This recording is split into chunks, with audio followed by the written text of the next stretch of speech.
Greetings dear viewers, and in this video I want to bid a fond farewell to Peter Stringfellow. Alas and alack, Stringfellow was called to his reward just a couple of days ago. Peter Stringfellow owned that eponymous nightclub. So let's look into his background a little bit. He was born in Sheffield in 1940, the son of a steel worker, and Sheffield was famous for making cutlery. So he was from a labour-supporting family. And it was joined the merchant navy, did various jobs in his teens and 20s, was not a highly educated man. And this was the time when most people left school at 16 without qualifications, so he married young. But he was an adventurous and an inquisitive sort, and later he got into managing nightclubs. So he'd been to a strip club in New York around about 1980, and this inspired him. He came back to the United Kingdom, and he founded Stringfellows. I'm not sure where the original location was, but it's now on Upper St Martin's Lane. And he had these very good-looking girls, very athletic, doing dancing, introduced pole dancing to this country. So he brought a great deal of glee to many, the punters, mostly men, some women, as well as serving fantastic beverages, food as well. So I once went to his fine establishment. I was brought there by the chaplain of Stringfellows, Father David Johnston. I'm not sure if Mr. Stringfellow was a man of faith or not. So I think it's splendid that he increased happiness on the planet, and that people should welcome that. Some people don't like that sort of entertainment, in which case, do not go. People are not obliged to visit this, and there's all this drivel about it. He's selling women or something like that. Well, he's hiring them. I mean, anyone who sells their labour, he or she is being sold. If you're going to take that line, it really is preposterous. Nobody was exploited. Well, I suppose the punters were. It was expensive. The women who worked there were very highly paid.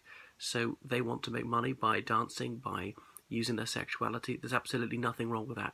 Complete killjoys and harridans would try and take away this happiness from us.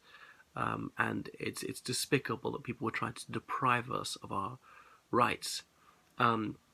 So he often visited the Cambridge Union and spoke in debates there. There were these rumours that he'd bedded over 3,000 women, which would neither confirm nor deny. Well, it's not as bad as someone like Trump who'd be bragging about that kind of thing. He married thrice, once when he was about 20, and then most recently he married one of his dancers. He'd formerly been in the ballet, and then she became a Stringfellow's dancer because she was better paid. He knew all his employees, and he was a fabulous boss. Deeply concerned for their welfare. I got a hold of his phone number, I won't say how, and I prank called him. This is about 2005, putting on a policeman's voice saying, Mr. Stringfellow, Metropolitan Police here, I'm Detective Sergeant Andy Sanderson. Will you come down the station, please? They said, oh yes, I'll be there in 5 minutes, you bloody idiot. And he always had a mild Yorkshire accent, but when he was furious, his vernacular Yorkshire accent came out unvarnished. I wonder if he deliberately suppressed it or not. But if you want to hear what someone's real accent is, infuriate them. And people, when they're irate, their true accent will come through. They can no longer control it because they're so emotional. Oddly, it doesn't happen when they're overjoyed or anything like that. It's fury gets it out. So that's that. He's died at the age of 77. He had cancer for a few years. He chose to keep it secret, but unfortunately it leaked out about 3 years ago. And he has 4 children, some of whom are very young. I don't think it's a very terribly responsible thing to bring a child into the world when you're age 75, because, are you going to be around for that child's 18th birthday? No, he's not going to be around for this baby's 3rd birthday. So I hope his establishments keep going. He had Cabaret des Anges, Cabaret of Angels as well. He sometimes has hunky athletic men dancing just to keep gays happy, or indeed straight women.